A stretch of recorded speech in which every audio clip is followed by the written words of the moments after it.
قرآن مجید کی تلاوت، ترجمہ، تفسیر، حدیث، نعتیں، تجوید، گرامر کے لیے اس چینل کو سبسکرائب کریں، ویڈیو کو شیئر کریں اور لائک کریں۔ نحمدہ و نصلی علی رسولہ الکریم، اما بعد، فاعوذ باللہ من الشیطان الرجیم، بسم اللہ الرحمن الرحیم۔ آج کا ہمارا موضوع گفتگو ہے بیرون مکہ اسلام کی اڑانیں، سیدنا ابو ذر غفاری کی جستجوء حق۔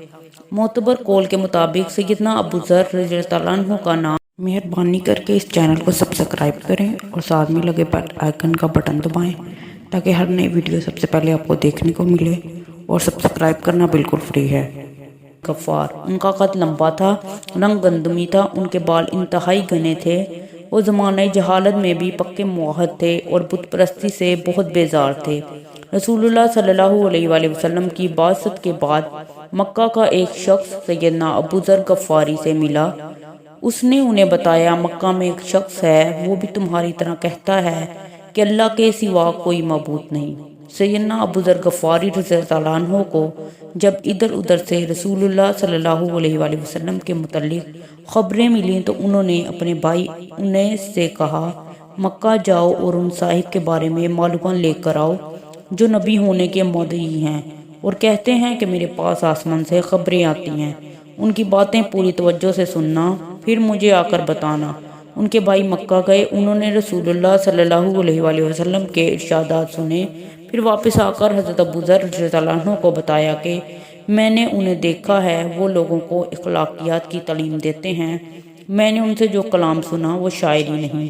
یہ بات سن کر ابو ذر غفاری رضی اللہ عنہ نے کہا، جس مقصد کے لیے میں نے تمہیں بھیجا تھا اس کے بارے میں میری پوری تشفیع نہیں ہوئی۔ ابو ذر رضی اللہ عنہ کا انقلابی سفر۔ سیدنا ابو ذر غفاری رضی اللہ عنہ نے زادِ سفر باندھا، پانی سے بھرا ہوا ایک مشکیزہ لیا، مکہ جا پہنچے، مسجد حرام میں حاضری دی اور نبی کریم صلی اللہ علیہ وآلہ وسلم کو تلاش کرنے لگے۔ ابو ذر غفاری رضی اللہ عنہ نبی کریم صلی اللہ علیہ وآلہ وسلم کو پہچانتے نہیں تھے۔ رات کا کچھ حصہ بیت گیا، ابو ذر غفاری رضی اللہ تعالیٰ عنہ لیٹے ہوئے تھے۔ حضرت علی رضی اللہ عنہ نے انہیں اس حالت میں دیکھا تو سمجھ گئے کہ یہ کوئی مسافر ہیں۔ علی رضی اللہ عنہ نے ان سے کہا، میرے گھر سے پر چل کر آرام کیجیے۔ ابو ذر غفاری ان کے پیچھے پیچھے چل دیے۔ دونوں میں سے کسی نے بھی باہم جان پہچان کے لیے کوئی بات نہیں کی۔ صبح ہوئی تو ابو ذر غفاری رضی اللہ عنہ نے اپنا مشکیزہ اور توشہ اٹھایا اور خاموشی سے مسجد حرام میں آ گئے۔ یہ دن بھی حسب سابق گزر گیا۔ ابو ذر غفاری نبی کریم صلی اللہ علیہ وآلہ وسلم کو نہ دیکھ پائے۔ شام ہوئی تو سونے کی تیاری کرنے لگے۔ علی رضی اللہ عنہ پھر وہاں سے گزرے اور سمجھ گئے کہ یہ شخص ابھی اپنی منزل تک نہیں پہنچ سکا۔ وہ انہیں پھر ساتھ لے آئے۔ آج بھی دونوں نے باہم کوئی بات چیت نہ کی، نہ حضرت ابو ذر غفاری رضی اللہ عنہ نے بتایا کہ میں کون ہوں اور مکہ کیوں آیا ہوں، اور نہ حضرت علی رضی اللہ عنہ نے پوچھا کہ تمہارے یہاں آنے کا مقصد کیا ہے۔ تیسرے دن بھی یہی ہوا۔ علی رضی اللہ عنہ نے انہیں اپنے ساتھ لے کر چل پڑے۔ چلتے چلتے انہوں نے حضرت ابو ذر غفاری رضی اللہ عنہ سے پوچھا، آپ یہاں کس کام کے لیے آئے ہیں؟ ابو ذر رضی اللہ عنہ نے کہا، اگر آپ میری رہنمائی کا وعدہ کریں تو میں سب کچھ بتا دوں گا۔ علی رضی اللہ عنہ نے وعدہ کر لیا تو انہوں نے اپنی آمد کا سبب بتایا۔ حضرت علی نے کہا، بلا شبہ حضرت محمد صلی اللہ علیہ وآلہ وسلم اللہ کے سچے رسول ہیں۔ آپ صبح میرے پیچھے پیچھے چلے آئیں۔ اگر راستے میں کوئی خطرے والی بات پیش آئی تو میں پیشاب کرنے کے ہیلے سے ٹھہر جاؤں گا۔ تم میرا انتظار نہ کرنا، چلتے رہنا۔ جب میں پھر چلنے لگوں تو میرے پیچھے پیچھے آنا تاکہ کوئی یہ نہ سمجھ سکے کہ ہم دونوں ساتھ ساتھ ہیں۔ اس طرح میں جس گھر میں قدم رکھوں وہاں تم بھی داخل ہو جانا۔ ابو ذر رضی اللہ عنہ کا قبول اسلام۔ ابو ذر رضی اللہ عنہ حضرت علی رضی اللہ عنہ کی ہدایت کے مطابق ان کے پیچھے پیچھے چل دیے، حتیٰ کہ نبی کریم صلی اللہ علیہ وآلہ وسلم کی خدمت میں پہنچ گئے اور اسلام قبول کر لیا۔ رسول اللہ صلی اللہ علیہ وآلہ وسلم نے ان سے فرمایا، آپ اپنی قوم غفار میں واپس چلے جائیں، انہیں میرے بارے میں آگاہ کریں، جب آپ کو ہمارے غلبے کا علم ہو جائے تو ہمارے پاس آ جائیں۔ ابو ذر غفاری رضی اللہ عنہ نے عرض کی، اس ذات کی قسم جس کے ہاتھ میں میری جان ہے، میں ان مکہ والوں کے سامنے کلمہ توحید کا اعلان کروں گا حضرت ابوذر غفاری رضی اللہ عنہ رسول اللہ صلی اللہ علیہ وآلہ وسلم کے پاس سے اٹھے، مسجد حرام میں آئے اور بلند آواز سے اعلان کیا، میں گواہی دیتا ہوں کہ اللہ کے سوا کوئی معبود برحق نہیں اور محمد صلی اللہ علیہ وآلہ وسلم اللہ کے رسول ہیں۔ مشرکین کا ابوذر رضی اللہ عنہ پر تشدد۔ سیدنا ابوذر رضی اللہ عنہ کا اعلان حق سنتے ہی مشرکین کا مجمع ان پر ٹوٹ پڑا اور انہیں مار مار کر زمین پر گرا دیا۔ اتنے میں نبی کریم صلی اللہ علیہ وآلہ وسلم کے چچا عباس آ گئے۔ انہوں نے ابوذر رضی اللہ عنہ کو بچانے کے لیے خود اپنے آپ کو ان کے اوپر ڈال دیا اور قریش سے کہا، افسوس کیا تمہیں معلوم نہیں کہ یہ شخص غفار قبیلے کا ہے؟ تمہارے شام جانے والے تاجروں کا راستہ ادھر ہی سے نکلتا ہے۔ انہوں نے اس طرح انہیں مشرکین کی زد سے بچایا۔ ابوذر رضی اللہ عنہ دوسرے دن پھر مسجد حرام میں آئے اور اپنے اسلام کا بے بانگ دہل اعلان کیا۔ مشرکین پھر ان پر ٹوٹ پڑے اور مارنے لگے۔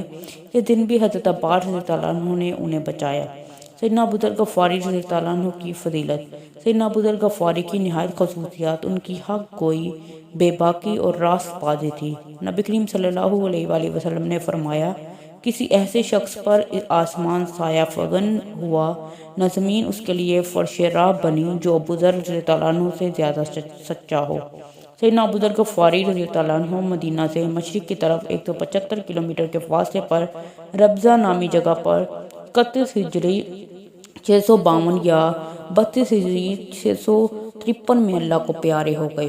ان کی نماز جنازہ سیدنا عبداللہ بن مسعود رضی اللہ عنہ نے پڑھائی۔ ایک اور روایت میں ہے کہ غزوہ تبوک کے سفر کے دوران میں ابوذر رضی اللہ عنہ کا اونٹ سست پڑ گیا۔ انہوں نے اپنا سامان اتارا، پشت پر لادا اور پیدل ہی رسول اللہ صلی اللہ علیہ وآلہ وسلم کے پیچھے چل دیے۔ نبی کریم صلی اللہ علیہ وآلہ وسلم کسی منزل پر ٹھہرے تو ایک مسلمان نے دور سے دیکھا کہ ایک شخص اکیلا پیدل چلا آ رہا ہے۔ اس نے نبی صلی اللہ علیہ وآلہ وسلم کو اطلاع کی۔ آپ نے فرمایا، اللہ کرے ابوذر ہو۔ جب وہ قریب پہنچے تو پتہ چلا کہ ابوذر ہی ہیں۔ رسول اللہ صلی اللہ علیہ وآلہ وسلم نے فرمایا، اللہ ابوذر پر رحم کرے، یہ اکیلا چلتا ہے، اکیلا ہی فوت ہوگا اور اکیلا ہی اٹھایا جائے گا۔ چنانچہ ایسا ہی ہوا۔ ابوذر رضی اللہ عنہ عثمان رضی اللہ عنہ کے دور میں ربضہ میں مقیم تھے۔ وہاں ان کے ساتھ ان کی بیوی اور غلام کے سوا کوئی نہیں تھا۔ انہوں نے وصیت کی کہ جب میں فوت ہو جاؤں تو غسل و کفن کے بعد میری میت راستے پر رکھ دینا اور جو قافلہ سب سے پہلے گزرے اس سے درخواست کرنا کہ انہیں دفن کرنے میں ہماری مدد کرو۔ جب وہ اللہ کو پیارے ہوئے تو بیوی اور غلام نے اسی طرح کیا۔ اسی دن اس راستے پر ابن مسعود رضی اللہ عنہ اپنے رفقا کے ساتھ عراق سے آ رہے تھے اور عمرہ ادا کرنے مکہ مکرمہ جا رہے تھے۔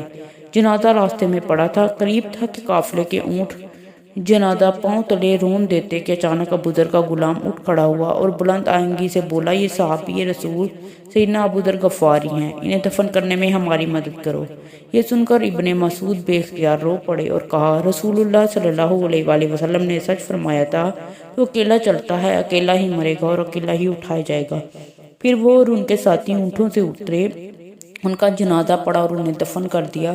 پھر ابن مسعود رضی اللہ عنہ نے پورا واقعہ بیان کیا کہ رسول اللہ صلی اللہ علیہ وآلہ وسلم نے ابوذر کے بارے میں یہ الفاظ تبوک کے سفر میں کہے تھے۔ صدق اللہ العظیم۔ مہربانی کر کے اس چینل کو سبسکرائب کریں تاکہ مزید آنے والی ویڈیو آپ کو سب سے پہلے دیکھنے کو ملے۔